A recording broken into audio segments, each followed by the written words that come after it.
બાળ દોસ્તો, કેમ છો? મજામાં ને? આજે આપણે ધોરણ 10 એનું ચેપ્ટર નંબર 6 વાયરલ ઇન્ફેક્શન કે જે ગુણવંત શાહે લખેલો છે. આનો પ્રકાર જે છે નિબંધ છે. વાયરલ ઇન્ફેક્શન કોવિડ યાદ આવી જાય સૌથી પહેલા તો, એટલે કોવિડ એ વાયરલ જ કહી શકે, બીકોઝ ઇન્ફેક્શન તરત એમાં થઈ જતું હે ને 2020 ની અંદર છેલ્લે આપણને તો યાદ છે એવો. અહીંયા જે છે એ બહુ સરસ મજાનો નિબંધ ગુણવંત શાહે લખેલો છે. ગુણવંત ભૂષણલાલ શાહ એમનું વતન જે છે એ સુરત જિલ્લાનું રાંદેર છે. સુરત નામ સાંભળતા જ મને તમારા એક ચેપ્ટરની હિરોઈનનું નામ યાદ આવી ગયું. કોણ? કમેન્ટમાં જણાવી શકો. હજી સુધી તમે જોજો આ ચેનલને લાઈક શેર અને સબસ્ક્રાઇબ ના કરી હોય તો કરી લેજો, જેથી કરીને આવનારા તમામ વિડીયો જે છે એની માહિતી તમને મળતી રહે. તો સુરત જિલ્લાના રાંદેર છે. તેમણે વડોદરાની મહારાજા સયાજીરાવ યુનિવર્સિટી એટલે MS યુનિવર્સિટીમાંથી અમેરિકાની મિશિગન યુનિવર્સિટી અને દક્ષિણ ગુજરાત યુનિવર્સિટીમાં અધ્યાપક તરીકે સેવા આપેલી છે. કાર્ડિયોગ્રામ, રણતો લીલોછમ, વગડા અને તરસ ટહુકાની વિચારોના વૃંદાવનમાં એમની નોંધપાત્ર નિબંધ સંગ્રહ છે. બિલ્લો ટિલ્લો ટચ અને જાત ભણીની જાત્રા એમની આત્મકથા છે. ગાંધીના ચશ્મા, રામાયણ માનવતાનું મહાકાવ્ય અને મહાભારત માનવ સ્વભાવનું મહાકાવ્ય તેમના વ્યક્તિ, વિચાર અને ચિંતનના ગ્રંથો છે. એમણે રણજીતરામ સુવર્ણચંદ્રક તથા દર્શક એવોર્ડ એ ગુજરાતના સાહિત્ય અકાદમી ગાંધીનગર દ્વારા સાહિત્ય રત્ન એવોર્ડ મળેલો છે. ભારત સરકારથી પદ્મશ્રી, વાવ, સુપર કહેવાય, ભારત સરકારના પદ્મશ્રી પુરસ્કારથી પણ તેઓ સન્માનિત થયેલા છે. ગુણવંત શાહ. અહીંયા શું છે આ નિબંધની અંદર? તો કે આ નિબંધમાં લેખકે આપણા સમાજની અનેક મર્યાદા તરફ આંગળી ચીંધી છે. આપણે આરોગ્યની કાળજી બરાબર લેતા નથી. અહીંયા હું એક વસ્તુ ટાંકીશ. અમે જ્યારે નાના હતા ત્યારે સૌકાર્યની એક બુક આવતી અને એની અંદર પહેલું જ વાક્ય મને યાદ છે. આજે પણ એ એટલું જ ઇમ્પોર્ટન્ટ છે. એમાં આવતું કે પહેલું સુખ તે જાતે નર્યા. ઇટ મીન્સ હેલ્થ જેવી વસ્તુ જે છે, આરોગ્ય છે, સ્વાસ્થ્ય છે, એ સૌથી પહેલું અને એકદમ સરસ એવું કહી શકાય છે. એની ઉપર ધ્યાન આપવું જોઈએ, જોઈએ ને જોઈએ, બીકોઝ સ્વાસ્થ્ય સારું હશે તો તમે બધા જ પ્રકારના સુખો ભોગવી શકશો. સ્વાસ્થ્ય સારું નહીં હોય તો બધું હોવા છતાં તમને ઝીરો લાગશે. તમને તાવ આવે ત્યારે તમને તાવ આવે ત્યારે તમારી સામે તમને મન ભાવતી વાનગીઓ કેમ પીરસેલી ન હોય, તમે એનો આનંદ ન માણી શકો. અને તમે સાજા હોય અને ભૂખ્યા હોય તો ખીચડી એ તમને 56 ભોગ જેવી લાગે. એમ આઈ રાઈટ ઓર રોંગ? હા કે ના પ્લીઝ કમેન્ટ બોક્સમાં જણાવજો, હે ને? કમેન્ટનું હું અગેન અને અગેન એટલે કહેતી હોઉં છું કે આપણે કન્વર્સેશન જે છે, આપણું કોમ્યુનિકેશન જે છે, એનું માધ્યમ એ જ છે. તો મને ખબર તો પડે ને સ્ટુડન્ટ સાંભળે છે, નથી સાંભળતા, વાંચે જ નથી વાંચતા, વોટ એવર. ઓકે, તો અહીંયા જે છે એ કે આપણે આરોગ્યની કાળજી બરાબર લેતા નથી, જેની કારણે હઠીલા રોગો જે છે શરીરમાં ઘર કરી જાય. પહેલું સુખ તે જાતે નર્યા એ કહેવત, એ આપણે ત્યાં કહેવત છે, પણ જીવનમાં ભાગ્યે જ કોઈ ઉતારે છે. કુટેવો અને આરોગ્ય એક સિક્કાની બે બાજુ છે. અહીં લેખક જે છે એ આપણું ધ્યાન દોરે છે કે જો સફાઈનો મહિમા થશે તો આપોઆપ આરોગ્યમાં સુધારો થશે. એ રીતે જ પાન, ગુટખા, સિગરેટ જેવા વ્યસનોમાં લોકો ડૂબેલા છે. માત્ર પ્રેમત્વ એ જીવનને સુંદર બનાવે છે. એ સંદેશ પણ નિબંધમાં પડેલો છે. આ સરળ ગદ્યમાં અનેક મહાનુભાવોના સંદર્ભો દ્વારા લેખકે પોતાની વાતને ધારદાર બનાવી છે અને પ્રજાકીય જાગૃતિનું કામ કર્યું છે. ઓફકોર્સ અહીંયા નિબંધ કેવી રીતે લખી શકાય એનો પણ તમને આઈડિયા આવશે, હે ને? મતલબ કે કોઈ કોઈ સરસ મજાની વાત હોય, કોઈ થોટ કીધેલો હોય તો એ તમારી વાતને તમે 360 વ્યૂથી તમે બતાડી શકો કે ના, આ આટલા આટલા આટલા પોઈન્ટ્સ છે, એમાં સારી વાત, એમાં ખરાબ વાત, એને સુધારો કઈ રીતે કહી શકાય, એ બધું જ આવી જશે. ઓકે, વાયરલ ઇન્ફેક્શન જુઓ અહીંયા. એક જમાનામાં ચીનના લોકો એ ગામમાં કોઈ માંદું પડે તો ડાક્ટરને સજા કરતા. અલગ લાગે છે ને? સેમ્યુઅલ બટલરે એક એવા આદર્શ સમાજની કલ્પના કરેલી કે જેમાં માંદા પડનાર માણસને કેદની સજા થાય. બર્ટાર્ડ રસેલ એક નિબંધમાં ભારે ગમ્મત કરી છે. કાર ખોટકાઈ પડે તો એનો માલિક થોડોક શરમાય છે, પરંતુ માણસ પોતાનું શરીર ખોટકાય એની વાત બીજાઓ આગળ ગૌરવપૂર્વક કરે છે. સુપર છે, હે ને? માણસ જે છે એ પોતાના જ શરીર સાથે નિર્દયતાપૂર્વક વર્તે છે. ભણેલા લોકો પણ ખાવા પીવામાં અભણની માફક વર્તે છે. ડોક્ટરો પણ પોતાના આરોગ્ય અંગે ક્યારેય દર્દી જેવા જ બેદરકાર જોવા મળે છે. વર્ષો સુધી શરીર અપમાનિત થતું રહે છે, ખાટલામાં પડેલું નાની ઉંમરનું શરીર એ તો અપમાનો અસહ્ય બની ગયા ત્યારે શરીર દ્વારા શરૂ થયેલો સવિનય કાનૂન ભંગ છે. મતલબ તમે શરીર જુઓ, અહીંયા સીધી સીધી વાત નથી, હા. પહેલેથી જ કહી દઉં છું, તમને એવું થાય છે કે મેમ વાંચી જાય છે, પણ અહીંયા સીધી સીધી વાત નથી. ઇન શોર્ટ, તમે હેલ્થ ઉપર એટલી બધી આમ કુટેવોનો મારો કરીએ જ જાઓ, કરીએ જ જાઓ, કરીએ જ જાઓ. એક વખત જે છે એ બળવો પોકારે શરીર, અને એટલે ઈ બીમાર પડે બિચારો. શું કરે? હે ને? હૃદય રોગનો હુમલો કઈ મફતમાં નથી મળતો. આજે જુઓ તો 40 યર્સ, 40 to 50 યરના કેટલા બધા ઇવન યંગ લોકોને પણ એ આવે છે હૃદય રોગનો હુમલો. પહેલાના ટાઈમની અંદર બહુ ઓછો હતો, પણ આજની લાઈફસ્ટાઈલ ઓફકોર્સ નો ડાઉટ એટલી બધી શારીરિક માનસિક રીતે થકવી નાખતી, અને એમાં પણ આપણી કુટેવો પિક્ચરોમાં અને સિરિયલોમાં લખવું પડે, ઇવન એડવર્ટાઇઝમાં ધૂમ્રપાન અને તંબાકુ એ સ્વાસ્થ્ય માટે હાનિકારક છે. તમને સિગરેટની બોક્સ ઉપર એવું કેન્સરનો ફોટો વાળો વ્યક્તિ, અને છતાં એમાં લખવું પડે કે સ્વાસ્થ્ય માટે હાનિકારક છે, અને છતાંય આપણે પૈસા દઈને લઈએ. બોલો. દરેક આપણે પેકેટ વસ્તુઓ પર એક્સપાયરી ડેટ જોતા લોકો કે હાય હાય એ હેલ્થને નુકસાન તો નહીં કરે ને. અને એવા જ લોકો તંબાકુની પડીકી હોય કે પછી રજનીગંધા હોય કે પછી આવા સિગરેટના પડીકા હોય ને બધું જ જે છે એ સ્વાસ્થ્ય માટે અનહદ હાનિકારક એવી વસ્તુઓ પૈસા દઈને ખુશી ખુશી ખરીદે છે ને એકદમ અલગ. તો હૃદય રોગનો હુમલો કઈ મફતમાં નથી મળતો, એ માટે વર્ષો સુધી મથવું પડે છે. શરીરને પોટલું સમજી અને કલાકો સુધી ઓફિસમાં ખુરશીમાં બેસાડી રાખવું પડે છે, અને ગમે તે સમયે ગમે તેવું અને ગમે તેટલું ખાવું પડે છે. હૃદય રોગના હુમલા વખતે માણસને પરસેવો છૂટી જાય છે. જીવનમાં કદી પણ પરસેવો વળ્યો નથી, એથી શરીરે પોતાના માલિકને કરેલો એક ક્રૂર કટાક્ષ ગણાય કે ભાઈ જાગી જાવ. હા, તમે બાળ મિત્રો, તમે તો 10th ની અંદર છો, નો ડાઉટ તમને બોર્ડનું પ્રેશર હશે, વોટ એવર હોય, પણ છતાંય સાંજે ટીવીની એકાદ સિરિયલ અથવા તો ગેમિંગ કે ઓનલાઈન ચેટિંગ કે એ કર્યા વગર દોડવા વયું જવું. સવારે 5 વાગ્યામાં ઉઠી અને તમારી શેરીમાં અથવા તો ઘરની આજુબાજુમાં ફ્લેટમાં કઈ પણ જગ્યાએ 2 થી 4 રાઉન્ડ મારી જ લેવા. ત્યારે હું તો કહું કે આ ગુણવંત શાહ જે છે ને, એના તરફથી તમને પૂરેપૂરા માર્ક્સ મળી ગયા સમજો. હે ને? બિકોઝ આ દરેક પાઠ જે છે હું એવું કહીશ કે ભાઈ તમે આ માર્ક્સ મળી જશે ને આ થઈ જશે, એ બધું ઠીક જ છે, પણ જ્યાં સુધી તમે રિયલ લાઈફમાં એનું ઇમ્પ્લિમેન્ટ ન કરો ને ત્યાં સુધી બધું જ નકામું. આજ તમે એક નિર્ણય લઈ લો, હેલ્ધી કોઈ પણ એક આદતને તમારી લાઈફમાં લઈ લો. બાકી આ કટાક્ષ જે છે ને એ તમારા સુધી પહોંચતા વાર નહીં લાગે. હું ડરાવતી નથી, ગુણવંત શાહ પણ અહીંયા ડરાવતા નથી, પણ એક લેખકનું કાર્ય જે છે એ બખૂબી કરી રહ્યા છે. એ તમને આઈનો ધરે છે કે જોઈ લો ભાઈ આ સિચ્યુએશન છે, હવે તમારે શું કરવું એ તમારા હાથમાં છે. રોગ થાય તે માટે સુખી લોકો જે સ્થૂળ સાધના કરે છે એને બેઠાણું પડું કહેવાય છે, કે બેઠા જ રહે કાયમી, એને કામ કરતા હોય બેઠા રહે. આજે તો મોબાઈલ કરતા કરતા બેઠા રહે, સ્ક્રોલ કરતા બેઠા રહે, રીલ જોતા જોતા બેઠા રહે, વોટ એવર. આપણા દેશમાં આવા સાધકોની સંખ્યા ઓછી નથી. હોસ્પિટલની શોભા વધારવા શું થઈ શકે? ઘણા ખરા ખાટલા ખાલી પડી રહે, એ જ તો હોસ્પિટલની ખરી શોભા ગણાય. માણસ ના છૂટકે ડોક્ટર પાસે જાય એમાં કશું ખોટું નથી.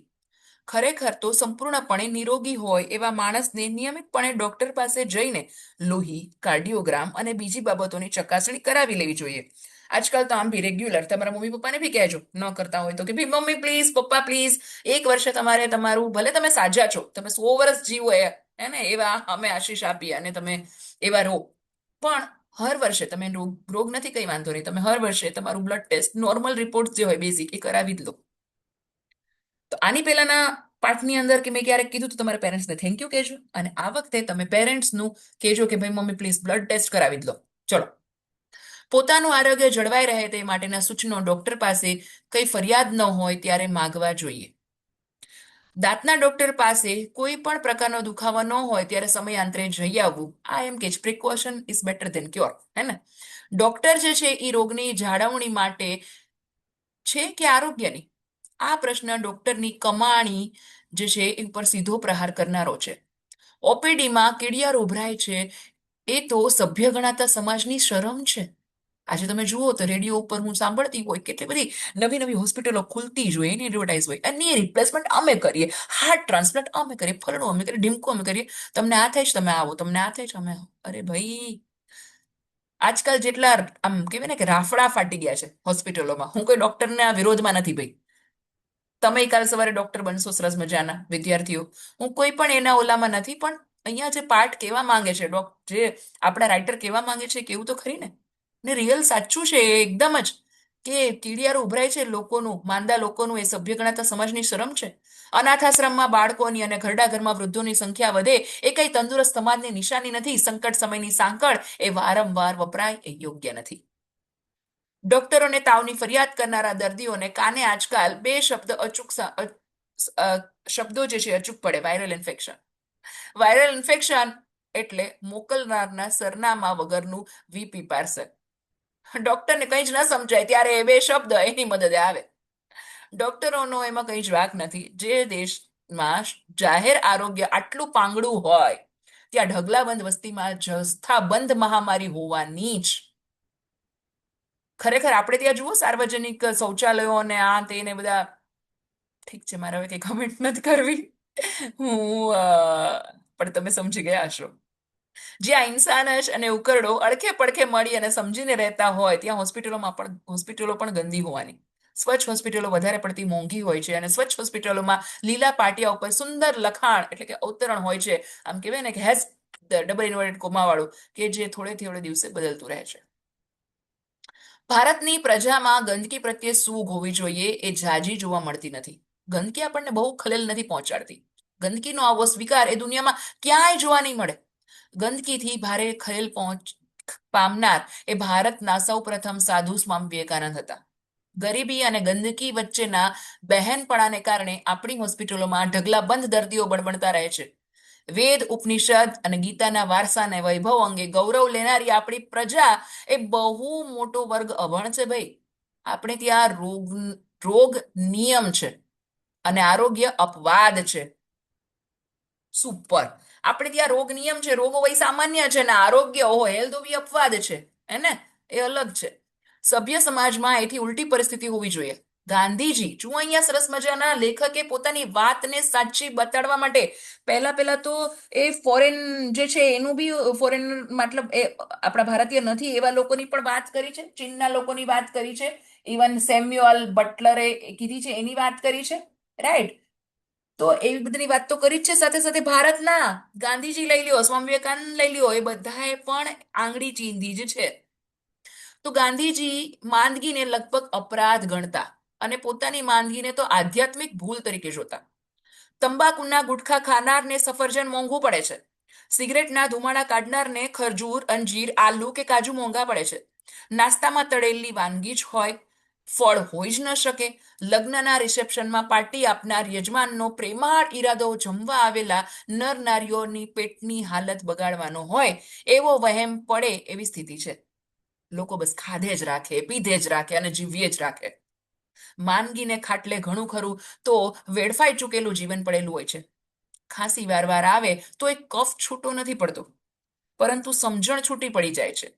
રોગના મૂળમાં સમજણ સાથેના છૂટાછેડા રહેલા છે. જે પોતાના શરીરને ન સમજે એ વળી બીજાને શું સમજવાના?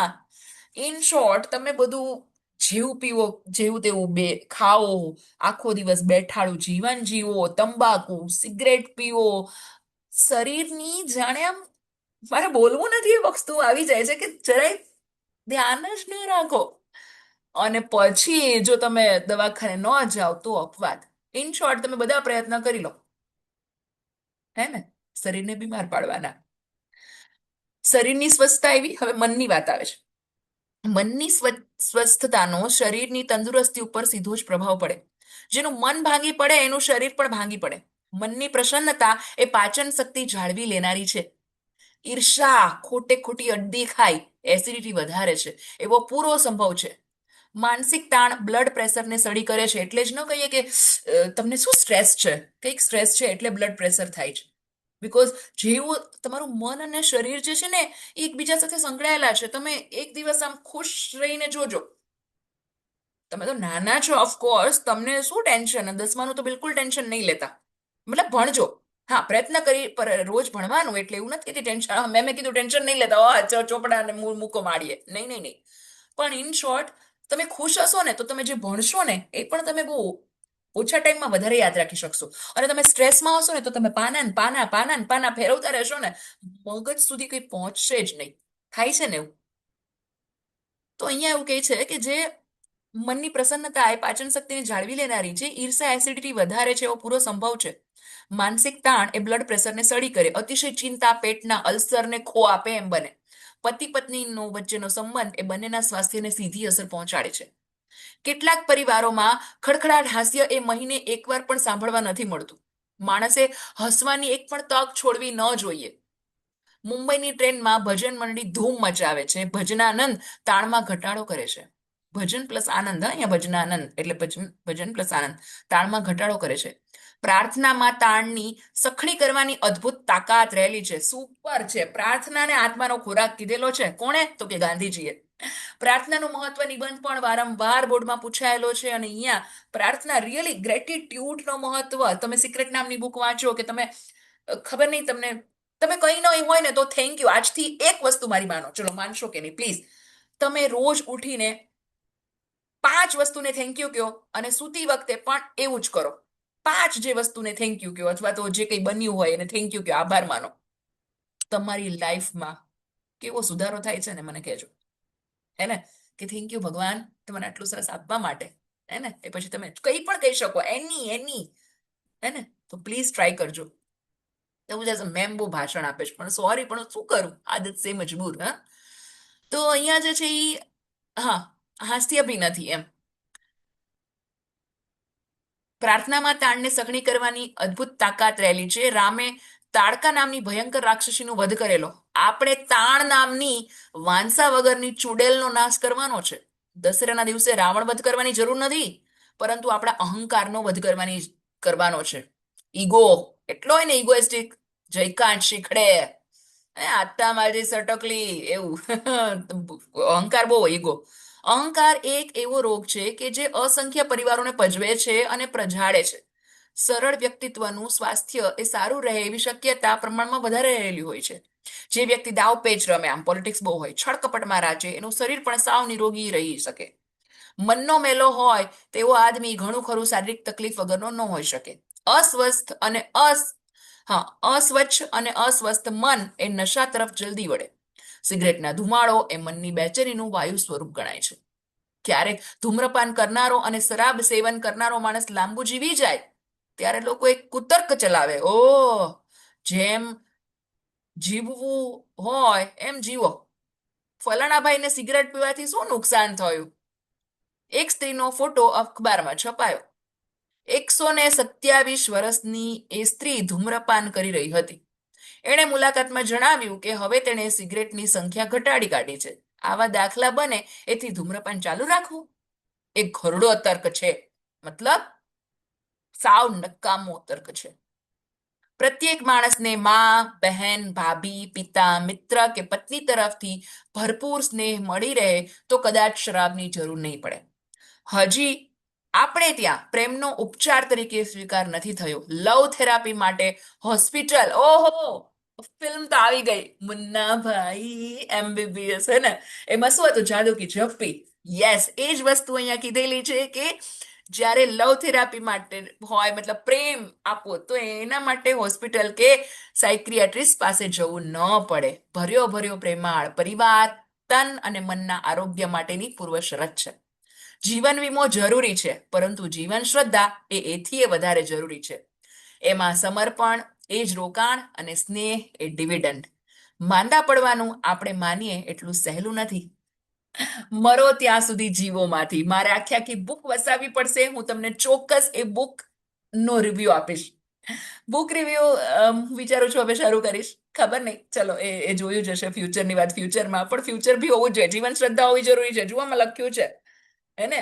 તો એ સરસ મજાનો સ્નેહ વાળું તમે પણ હેપીલી લાઈફ જીવો એવી શુભકામનાઓ. હે ને? Best of luck, because Gunvant શાહે સુપર ડુપર રીતે કહેલું છે, હવે અહીંયા જે છે શબ્દાર્થ બે, દરકાર એટલે કાળજી વગરનું, મથવું એટલે મહેનત કરવી, પ્રયત્ન કરવો, વાયરલ એટલે રોગ પેદા કરનાર અતિ સૂક્ષ્મ જીવજંતુ, સાધના એટલે સાધવું તે, નિરોગી તંદુરસ્ત, આરોગ્યમય, પ્રહાર એટલે ઘા, કાર્ડિયોગ્રામ એટલે હૃદયના ધબકારા, આલેખતું યંત્ર, સંકટ એટલે આપત્તિ, આફત, અહંકાર એટલે અભિમાન, સાયકિયાટ્રિસ્ટ એટલે મનોચિકિત્સક. આ તળપદા શબ્દો છૂટી જવું એટલે નીકળી જવું, અહીંયા રેપઝેપ થઈ જવું, પરસેવો આવી છે ને, રેપઝેપ થઈ જાવ. વિરોધી શબ્દ માંદુ, સાજુ, અસહ્ય, સહ્ય, સ્વીકાર, અસ્વીકાર, સ્વસ્થ, અસ્વસ્થ, સ્થૂળ, સૂક્ષ્મ, ગંદકી, સ્વચ્છતા, સ્વચ્છ, અસ્વચ્છ. રૂઢિપ્રયોગ છે સૂગ હોવી એટલે ચિત્રી ચડવી, મનના મેલા હોવું એટલે ખરાબ દાનત ના હોવું. શબ્દ સમૂહ માટેનો એક શબ્દ વ્યંગમાં કહેવું કટાક્ષ. અમારા ટીચર બહુ કરતા કટાક્ષ. જેની કોઈ સંભાળ રાખનાર નથી અનાથ, અને જેનો કોઈ રોગ નથી નિરોગી, જેને કોઈ રોગ નથી નિરોગી. અહીંયા એમસીક્યુ તરફ જઈએ તો એક જમાનામાં ચીનના લોકો ગામમાં કોઈ માંદું પડે તો શું કરતા, તો કે ઓફકોર્સ ડાક્ટરને સજા કરતા. હોસ્પિટલની શોભામાં સાથી વધારો થઈ શકે. હોસ્પિટલની શોભામાં જ્યારે હોસ્પિટલમાં મોટા ભાગના ખાટલા ખાલી પડી રહેવાથી. પણ આજકાલ તો કેવું છે ભાઈ, હોસ્પિટલ ફૂલ હોય, પાટિયા પડેલા હોય, ઇવન નો એન્ટ્રી, જગ્યા નથી. ખાવા પીવાની બાબતમાં કોણ બેદરકાર છે? આપણે જ, જે ગમે એ ખાઈએ પેટમાં ધરતા જ જઈએ, હોમતા જઈએ. કેટલું ખાવાનું છે, કેવું ખાવાનું છે એની કશી ધ્યાન રાખીએ નહીં. ભારતમાં ગંદકીથી ભારે ખલેલ પામનાર સંત કોણ હતા? સ્વામી વિવેકાનંદ. પાઠના આધારે સમજાવો, એણે જે કીધું હતું એ. લેખક જે છે એ કઈ બાબતે તંદુરસ્ત સમાજની મર્યાદાઓ ગણાવે છે? અહીંયા જે છે કે શું છે નથી સમજતા લોકો, એને તંદુરસ્ત સમાજની મર્યાદાઓ શું કહે છે એ લોકો? તો કે જે લગ્નની અંદર હોય ને તો બી એને બધું ખાઈ પીએ રાખે ને, એ ટાઈપની બધી વાત આવશે. લોકોના મતે ઘરમાં કોનો પ્રેમ મળવાથી માણસ વ્યસની બનતો અટકી જાય છે? તો કે માતા પિતાનો, દીકરીનો, એને ભાઈનો, બહેનનો, એ કોઈ બધા જ ટૂંકમાં ફેમિલી મેમ્બર્સ હોય એ એકબીજાનો એને પ્રેમ મળવાથી એ શું થાય છે? તો કે માણસ જે છે એ વ્યસની બનતો નથી. રાઈટ. પછી શું છે? તો કે આરોગ્ય અંગ જાળવણીમાં લેખકના વિચારો એ તમારા શબ્દમાં. તો અહીંયા આખો પાઠનું જે સારાંશ, તમને જે સમજાણું હોય ને એ કહેવાનું છે. અને લેખકે સૂચવેલા સામાજિક જાગૃતિના પગલા જણાવો. તો એ જે છે એ પણ તમારે પાઠને અનુસાર તમારે લખવાના છે કે ભાઈ શું શું કરી શકાય. રાઈટ. તો કે જેમ કે અહીંયા કીધેલું છે કે પગલા કેવા હોય, તો કે પ્રજામાં મોટા પાયે મહામારી જેવા રોગ ન ફેલાય એ માટે હોસ્પિટલમાં સ્વચ્છતા રાખવી, અનાથાશ્રમમાં બાળકોની અને ઘરડાઘરમાં વૃદ્ધોની સંખ્યા વધે એ તંદુરસ્ત સમાજનું લક્ષણ નથી. હે, તો એ બધું જે છે એ કહી શકાય એમ કે ગુટખા, તંબાકુ, ધૂમ્રપાન વગેરે વ્યસનો જે છે એ આરોગ્ય માટે નુકસાનકારક છે. એનું અને રોગનું મૂળ જે છે એ ગરીબી અને ગંદકી છે. તો આ બધું જે છે એ તમે લખી શકો. આઈ હોપ કે તમને આ પાઠ સમજાઈ ગયો હશે. અહીંયા એક વિદ્યાર્થી પ્રવૃત્તિ હું દર વખતે નથી લેતી પણ આ વખતે લઈશ કે આસન પ્રાણાયામને તમારા દૈનિક જીવનમાં સ્થાન આપો. મેં તમને કીધું છે એમ પ્લીઝ કંઈ જ ન કરી શકો તો 2 રાઉન્ડ ચાલવાનું રાખો અને રાખો જ. અને સ્વચ્છતા રાખો. ઓફકોર્સ તમે ઘરમાં રહેતા હોય તો ઘરમાં મમ્મીને મદદ કરો, થોડું તો ચોખ્ખાઈ રાખો જ, હે ને? તો આપણે મળશું નેક્સ્ટ વિડીયોમાં નેક્સ્ટ ચેપ્ટર સાથે. ત્યાં સુધી આવજો.